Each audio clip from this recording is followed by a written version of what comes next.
Welcome to Alexis Drinks, where we talk alcohol with your favorite people. We're at Man Skirt in Hackettstown. Let's go see what Joe's drinking.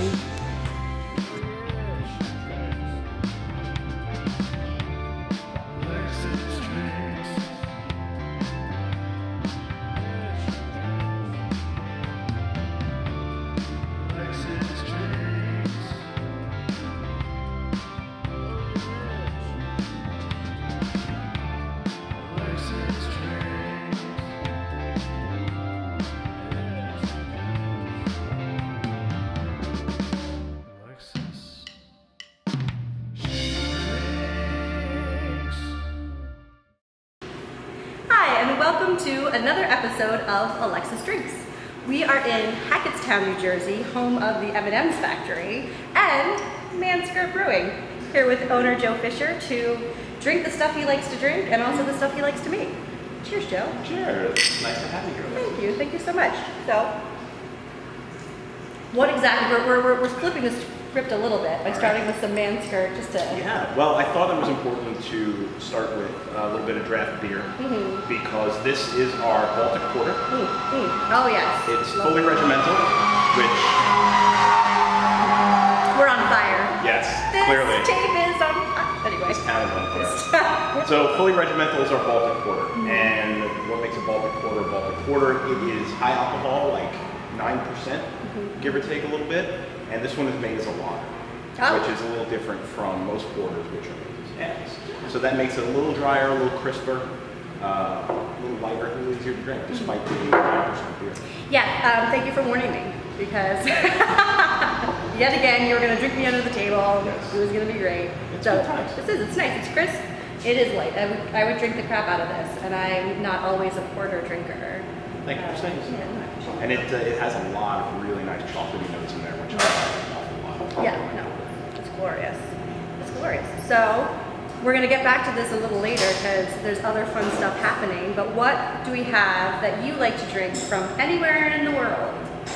Anywhere in the world. Well, and this is kind of harkening back to the Joe Man Skirt Instagram lives that you had where you would drink outside beer and talk about it. Always. That's kind of my favorite thing to do, is drink beer that's not mine. See, this is kind of where I got the idea. Yeah. I stole it from him. And then I took it on the road. You leveraged it. There you go. I like that. I like that term. So apparently, the world to me means New York. Listen. So this is a single cut. What is the name of this guy here? My eyes are not really great. Plain top Pilsner. Ooh. And being a woodworker, the fact that there is hand plane on the label makes me very happy. It kind of looks like a ducky, and I like duckies. Yeah, there you go. And I was gonna say, a woodworker, like that's like just one of the many things. Yes, I do. Cheese maker, pasta maker. Yes, I do lots of things. Brewer, beer owner, drinker, all the things. But yes, making the wood. Making the wood, yes. And one of the reasons that I chose it is because it's a Pilsner. Yes. It's a beer flavored beer, which is my favorite kind of beer. Yes. And so we're going to try it. Yeah, let's get after it. And also, I haven't, sadly, with apologies to Single Cup Brewing, I've not had any of your beers yet. Oh, so this is, yes, mystery beer. We have no idea how it's going to go. Excited. I actually haven't had either of these beers, but I chose them because they are exactly the kinds of beers that I would enjoy. Oh, look at this pour. Ooh. Oh, yes, see, clear beer. And it is delightful. That's my favorite new hashtag is hashtag don't fear a clear beer. Yes. Because you shouldn't. Well, we're seeing a lot more clear beer. We are. Oh my gosh, it makes me so happy. I mean, I like, listen, I like a good hazy IPA. I've learned to love them in their own ways. I do too. And cheers. Cheers. Well, and fairly good. Oh, that's nice. Oh, it's really nice. Yes. Ooh. Man, the hops really come through beautifully. It's got a nice grainy backdrop. Oh, I like that a lot. Backdrop. See? No, I do. It's very, I would serve this to a beer lover.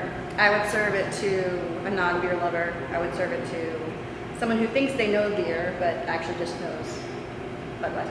Yeah. And I think that they would really enjoy, all of those people would enjoy this. For sure. And it's like, one of the things that I love about a beer like this is it's not like, yes, I would serve it to somebody who thinks that they don't like craft beer, but not because of the bland, right? But because it's a beautiful example of what this style should be. Yes, and it is. It has more hops than I expect in a Pilsner, but like, it's not aggressive or off-putting. It's a really nice taste of hops, and it's really nice, you know, whatever they've chosen, they're good ones. My favorite thing to speak about in a beer is balance. Yeah, a little bit. A beer like this is nicely balanced. Yeah, I love the bite of the hops in here against the grain bill. Yeah, it definitely gives it a nice little pop. That is, yeah, unexpected, but good. Single cut with the wood and the duck. It's a wooden duck. It really has nothing to do with a duck, but it kind of looks like a duck. No, it isn't. It's not. Oh, it's not a duck. It's not a duck. It's a hand plane. So the thing on the front that looks like the duck's head is the cap. Listen, it'll never not be a duck to me. Not fair. I'm sorry. Oh, actually, oh no, I'm sorry. Wait, that's not a cap. Look, I just realized what's happening here. You can tell that I'm really good at this whole beer thing. The hand plane is planing the foam on the beer. And this is a wood shaving or a foam shaving coming out the top. It's not a part of the plane. So I figured it out. To me, it's a duck. It looks like a duck. It's a beautiful duck, and I love ducks. It is. I love to eat ducks. See, now this label is, whoever designed this label is really angry right now. They're so pissed. Because the label is super clever and I am super dumb. And I've reduced it to a duck. Yeah. Yes, but you know, it's your fault. It is my fault. It's all the duck confit posts you do. For those of you at home, I once got a step-by-step instruction on how to make duck confit from one Joe Fisher. It was delightful, so you know, appreciate it. Happy to help. Yeah, duck is one of my favorite things to do. Yeah, and you also have a Jersey beer here for us to try and enjoy. I wanted to make sure I grabbed something from New Jersey. Love that. And also never had Bonesaw, but I've heard very good things, and I'm really excited to try this. Yeah. Swoosh India Pale Ale. Love that. Juicy IPA, big bursting hop flavors, bold fruit tones, hybridized with back-end dryness and moderate bitterness. Yeah. Those sound like all things that I like. It's true. It would be a nice segue to get back to talking about hazy beer. Yes. If you're interested in talking about that kind of thing. Well, and here's the thing, right? Like I talk about it ad nauseum of my first beer being Avery White Rascal, which is very much not a clear beer, and like that whole style of beer is not clear at all. Right. So I have an affinity, but I also love. Ooh. And here's the thing. Yes. Here's my kind of take on this.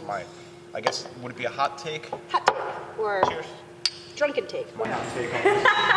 Hey, Mr. Harlan. My employees are starting to show up. This is what happens when you work at a brewery. The employees come because they are dedicated to their jobs. Ooh, that's also really nice. So, now this has a pleasing hoppy bitterness in a very different way. Yes. It's like, it's a lot rounder in my mouth. It has a nice mouthfeel, as it were. I had to teach someone that's an actual word. Mouthfeel. Yeah. Mouthfeel. And I got really excited when I found it. It was in beer descriptions, you know, and I sent it to him, and he was like, "Of course, this is where you would find mouthfeel." But it's a word. It is absolutely a word. And that's what this has. It's a lovely one. Oh, and I really like that it dries out in the finish. It's not astringent or tannic or anything like that, but it's drying. Okay. And I like that a lot. I feel that. Because I tend to shy away from sweeter beers, sweeter drinks in general. I much like my demeanor. Dry. Bitter. Dry. Not at all sweet in any way. Don't let him fool you. He is very sweet. Today, you know, proves it. Why? No, I'm a fan. No, this is delightful. I actually like this an awful lot. So the thing is, everybody thinks, I don't know if it's a joke among my fellow brewers or whatnot, but everybody thinks that I hate hazy beers. It's true. And that is not true at all. I don't hate hazy beers. The problem that I have with it is that it's become a thing that has nothing to do with the beer anymore. People will look at a beer like this and be, I won't like that because it's not hazy. Right. It's like looking at a dark beer and assuming you won't like it because it's dark. That's really the only issue I have with it. You know, it's haze for the sake of haze. Yeah. Well, and I think in general, you know, folks in the industry are really excited about introducing other, folks not in the industry to styles that they might not be, used to. And that, yes, that concept of like, oh, I see it, I look at it, and there's no way I will like that. Right. Overcoming that is something that's like really important, I think, to a lot of folks. Because like, yeah, there are people who would see this and not like it. Right. There are people who would see this and not like it. But both of them are incredibly well-made beers. Very great examples of the styles that they are, are. Right. And like, definitely something, like even if you don't like a Pilsner, like you should definitely try the single cut. Because the duck Pilsner. Single cut is gonna hate me if they even see it. No, listen, it's me. I swear to God, I thought it was a duck too. Just to try it. Just to like see what a Pilsner can and should be. I think this is a great one. Same with Swoosh.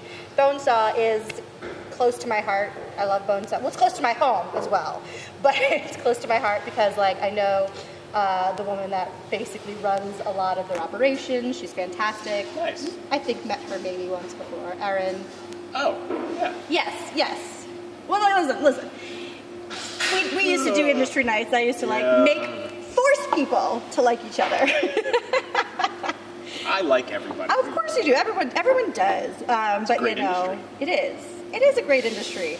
I mean, that's the thing. Such a generous industry, and I get to see that generosity like all of the time. So if you guys are ever worried about asking your local brewery for a thing, ask them, because if they can give it to you, they will. Sometimes to an incredible, hey, can I come there in 2 hours and do a thing? Can I steal your whole day? Can I steal just like a large chunk of your day to do this ridiculous thing? It's only moderately ridiculous. It's an Alexis level ridiculous. Yes. Anyone watching at home who has watched any other episodes understands that there's a level of ridiculous that's just expected out of me. But we're gonna keep drinking this, and then be back to drink more of Joe's beer because I freaking love Man Skirt. I do. I love your stuff. I always have. Aw. Even before I knew you ran around in kilts all the time. Yeah, which is also important. So if anyone can see Joe's knees, he's living up to the. That's the after hours Instagram live. Yeah. I do. I love telling this story because so the first time for folks at home, I used to work for the New Jersey Brewers Association, and my first ever event with you guys, I was a week in, like that, and it was again Alexis level ridiculous. And I was coming up to Hackettstown for all of the Hackettstown area breweries, and Angry Eric was coming, and like the nicest guy rolled up in an Angry Eric van, and then Man Skirt was coming, and Joe came, and I don't know what had happened in your day before that, but you had like this face on. I don't know. I was like, I think they switched vans.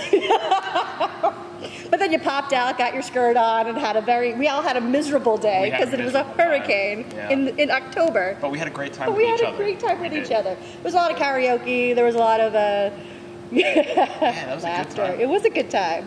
So it was so cold. We were cold and angry, but we were karaokeing, and we had a great time. I remember having to go back to the van to get my pants to wear my pants under the skirt. Yes. Because it was so damn cold. It was. And nobody blamed you because we were all like, could we get a skirt over our pants? Like, that's another layer, man. But that was a good time. If I can dig up the picture, I will send it to Johnny so we can superimpose it on this. So yeah, after this commercial break, we'll be drinking Man Skirt beers, and it's going to be awesome.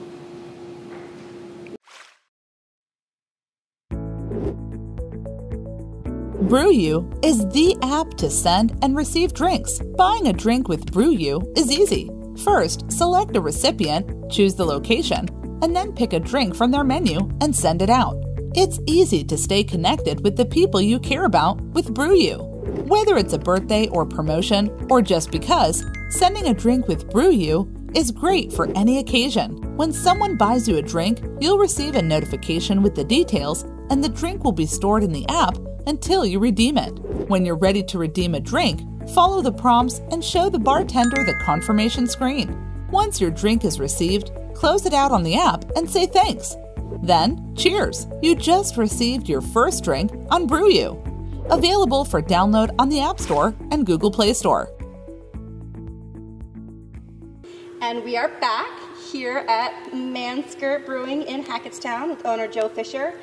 Now I get to drink through some Man Skirt beers. Absolutely. Very excited. I'm drinking, what is this that I've just like? That is Germaniacal. Ooh, Germaniacal. So speaking of Don't Fear Clear beers, this is a West Coast style IPA, but it's made with 100% German malts and hops. Okay, yeah, because it is darker than I would ever have seen an IPA. Yes. Well, had something like a Stone Ruination or Stone Arrogant Bastard. No, Stone scares me.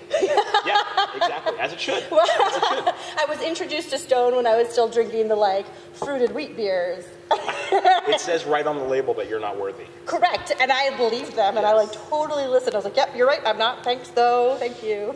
So this is full of Munich and Vienna malts, which gives it a lot of that color. Northern Brewer, Tettnang hops, some of my favorite stuff. Yeah. So being a German beer drinker, and also being a big West Coast IPA lover, this was like the perfect marriage for me. So I'm very excited about this beer. It is, it's delightful. It's also about 7.5%, so it's a pretty big beer.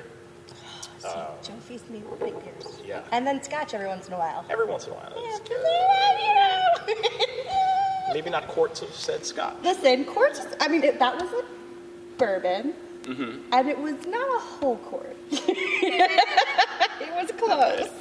You are forgiven. It's not a whole.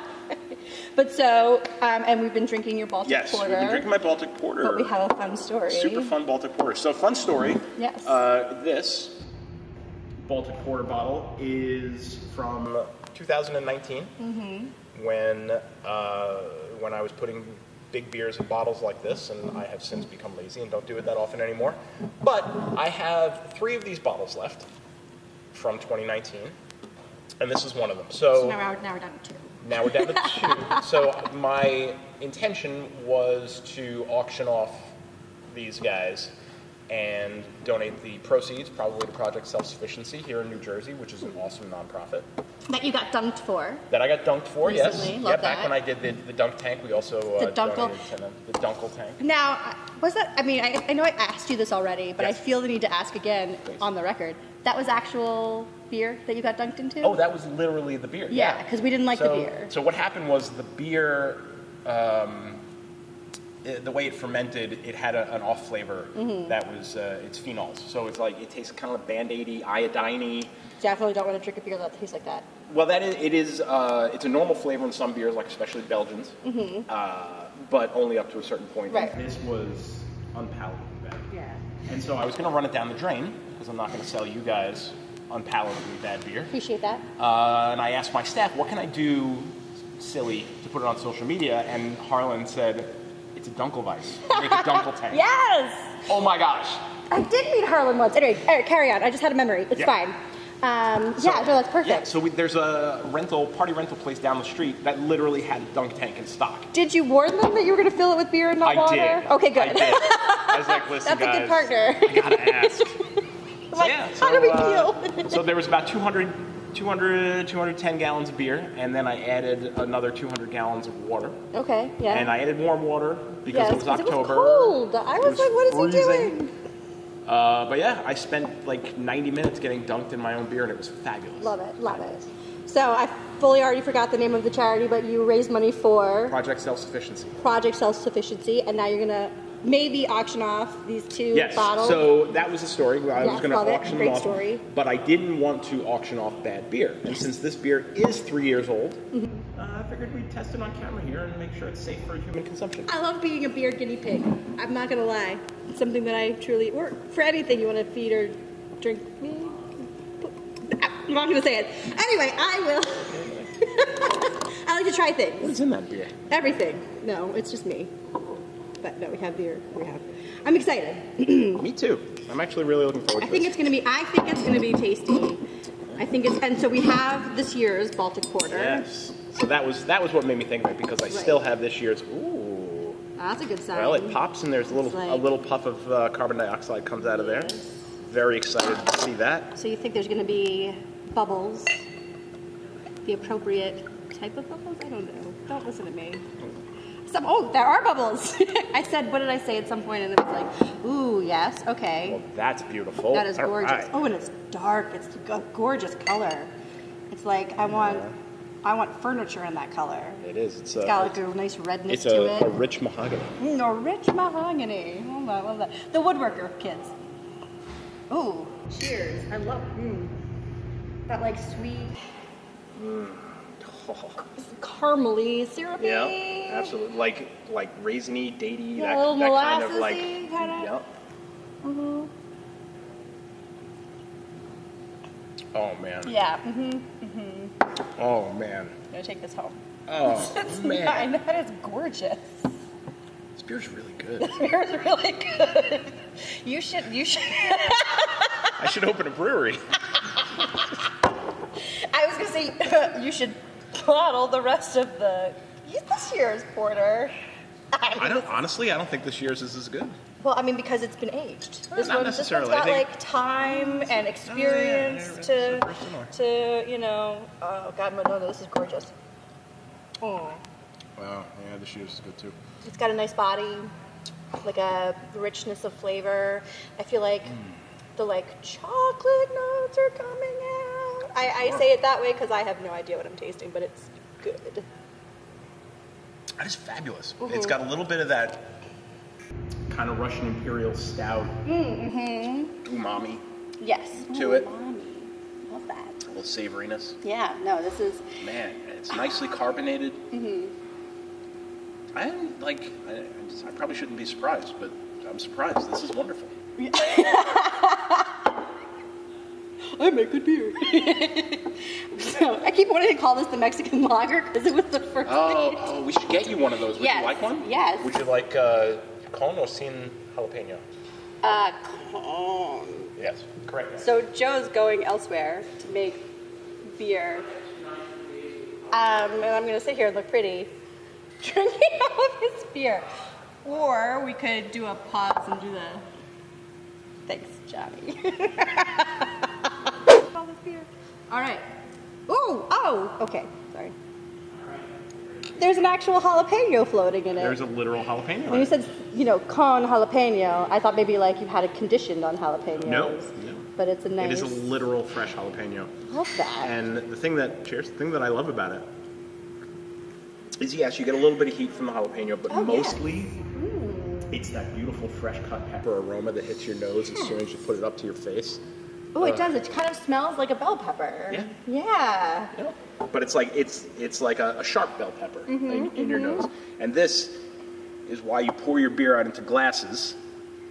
I know. Because it lets all that beautiful aroma hit you in the face as it's coming up to you. Especially for something like this or a beautiful IPA. You really just want to just right in the mouth, just pour the nose. Right in both right in the face area. Yes. Well, and I've talked about. I've talked before about how like I've become an accidental beer snob. Right. I'm like, oh God, I stuck my nose in a glass of water once. Forgetting what I was doing. Were you like snorkeling? I was just trying to like get the aroma of the water, like really open up that tasting experience. Yeah. I'm that person now, and truly, I've not had a beer out of a can in like 5 years. Like even a Coors Light, I'm like, oh, I'm gonna put this in a can to like really let that aroma let the bouquet. Let the bouquet, yes. So, and we do sell this beer in cans. Love that. Oh, look at that, kids. Yeah. Right here. But yeah, I'll drink a beer out of a can or a bottle. I'm certainly not too good for that. But if you're looking to just enjoy what you're drinking, put it in a glass. For sure. And stick a jalapeno in it. I mean, that helps also. I mean, it does. Listen, love that. Yeah, this is, I like this beer, Maze. Yeah, so we've got this porter. Yes, we've got 2 different Baltic porters. Love this. We've got, we've got Single Cuts Pilsner. I've got Bonesaw's IPA here, a little swooshy action. You know what I'm going to ask you for next? Let's get physical, Joe. Oh! That's get physical. Yeah. This is a lavender, I think, hard seltzer. Ooh. But I've got all sorts of different flavors on tap. We can do whatever you want. Well, and this is right. So let's talk about your hard seltzer offerings. You have a base of hard seltzer that you then do what with? That we then add flavors to. Right. So most of my flavors are commercial syrups. Okay. They do have a small amount of sugar in them, but I think like 25 calories per serving. It's very low. Yeah. And so we add that to the base hard seltzer. The base hard seltzer is plain, but I ferment it with sparkling white wine yeast, and I don't filter it or anything. Okay. So it has this beautiful kind of Prosecco flavor to it. I love drinking it on its own. It's like super refreshing, super clean and bright. But we do add flavors to it, and some of them we make in-house. Okay. You may have met our very own Kate Munning. Yes, here. have met with Kate Munning a couple of times, I think. Yeah. She is an extremely talented chef, and she makes our jalapeno syrup. She made our cider donut syrup back in the day. Oh my lord. Kate, can you just ship me some? Yeah, it was seriously one of the greatest things that we've ever done here. So we're going to do that again in the fall for sure. Yes. She's also working on some summer flavors for us. Ooh, nice. Oh, excellent, excellent. Yeah. So, we use the lavender? Oh, of course. I'm just like making Joe drink me up. I will. We need more glassware anyway. Yes. So let me go. And that I think will be it in a minute. We're back. We've got lavender. Yep. Desert rose. Pear. Desert pear. Desert. I'm the desert rose. You are. These are gorgeous. So this is the same base. Yes. With different flavors added. Just added. Correct. That way, so it's nice because we can offer a much larger variety of flavors that way. If we pre-flavored them, I would have to have a tap for every flavor, and I would only be able to offer 2 or 3 at a time. So this lets me keep like 10 flavors on hand at any given time. I feel like, there have been some really interesting flavors too that I've seen, like pistachio. Yeah, pistachio is like our signature flavor. Yeah, I mean, because like you don't think about it. Like it's not something you would see normally on a menu. So, lavender, which is one of my, yeah. You really smell the lavender, like in a nice way, not in a soapy way. That's the thing, it's like lavender, but more herbal lavender and less grandma soap. Right, it's nice, it's a nice delicate flavor. And now desert pear, Joe's current favorite, but I know that he'll replace that with another favorite. Again, nice little smell, nice little berry aroma. I like how bright fruity this one is. Ooh, yes, this is such a good, oh my gosh, I'm gonna like take this home and like drink it all summer. You know, like do summer things and then drink this. Both of these things really fairly. So on that note, we have a table full of beer and Joe has an interview, so we're gonna let him get to his life. Thank you so much for having us, Joe. Absolutely, my pleasure. Guys, if you haven't been to Hackettstown, which is such a cute town, come up, check out Man Skirt Brewing, check out the Mars Factory, check out some other breweries around the area. Yeah. There's Zigmeister up the street, Jersey Girl not too far off. No, we've got the angriest of Eric's. Angriest of Eric's. The angriest of Eric's. Chilton Mill down the road. Chilton Mill. See, I've never Buttsville been Brewing there. down the road. Buttsville Brewing. Invertays Brewing, High Rail. We got a lot of stuff within like a 20-minute walk. Seriously, make a day of it. If you're not in this area, come make a day, do a beer trail. Yeah, your table could look like this. It could. Your life could look like this. Thanks again. Cheers, Joe. Cheers. Woo.